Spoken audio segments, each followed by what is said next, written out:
I'm Sammy Sagita, and this is Crash Course Trivs Edition. We're going to talk about the causes and effects of World War I. Do do do do do do do do do do do do do. World War I was started in 1914 after the assassination of Archduke Franz Ferdinand and lasted until about 1918. The war was fought between the Central Powers, which was made up of Germany, Austria-Hungary, and the Ottoman Empire, and they fought against the Triple Entente, which was made up of Great Britain, France, Russia, and later the United States. Prior to World War I, the countries involved in this conflict had begun to experience tension due to a crisis in both Morocco and the Balkans. Germany and France were fighting over the division of the Morocco territory. Germany wanted to establish a naval presence, while France wanted to gain more colonies to compete with other Western countries following their defeat in the Franco-Prussian War. Great Britain had to be the big brother, which was a reoccurring sight in World War I. In the Balkans, a similar situation was occurring with territories being divided up. Tension rose between Russia and Austria-Hungary, which fueled them to join opposite alliances. Both these situations created tension, which fueled the fire of World War I. To get a better look at the start of the war, let's go to the thought bubble. Serbia assassinates Archduke Franz Ferdinand. Austria-Hungary demands the ultimatum, but Serbia denies. Give me No! Germany supports Austria-Hungary. I'm gonna fight Serbia. Let's go, baby. Got it, dog. Great Britain just wants everyone to relax. Hello, everybody. Please calm down. Hello, everybody. Please calm down. Germany declares war on Serbia. Hey, Serbia. Russia supports Serbia. Russia, that hurt. I'm sorry, buddy. It'll be okay. Germany sticks to the Schlieffen Plan and goes through Belgium to attack France to gain a strategic position. I'm on my way to France. Great Britain declares war on Germany for going through Belgium. Hello, Governor. This is for Belgium. The alliances fight against each other. World War starts.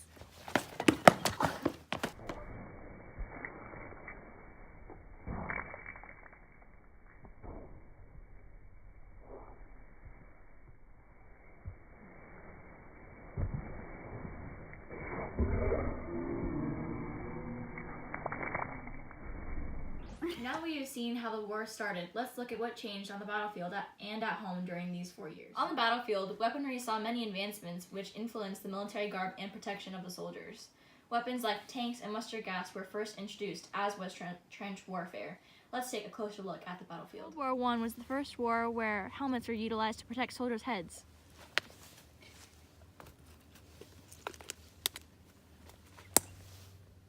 Mustard gas could not be blocked by fabrics, which forced militaries to have new technological advancements, including the gas mask, to help shield soldiers from chemical warfare.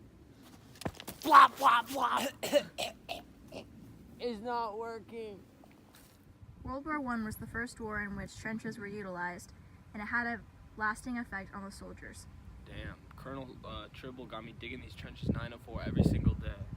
It's I know. been rough. My feet are like rotten from all the trench foot, all the nasty water and bacteria at the bottom of these trenches. It's disgusting, and then all the rain just combining with everything in there, and all the bodies that we have. It's gross. Have you seen the rats? Yeah. The rats are huge. One ate Timmy last week. We named him Robert. That fool's running around everywhere. These rats are the size of cats and dogs. Tanks were first used in World War I, and they were able to roll right over trenches, rendering them useless.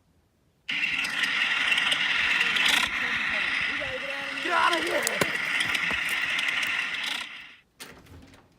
Hey, let's talk about World War I some more. So, World War I became a war of attrition, which meant both sides were fighting to sustain more resources than the other. On both sides, countries like Russia and the Ottoman Empire dropped out, which limited resources for both allies. Germany had to fight on two fronts, which made them the first to run out of resources, causing them to become very weak. Once the United States stepped in to give resources and troops to the Triple Entente, Germany was out of its league and finally lost.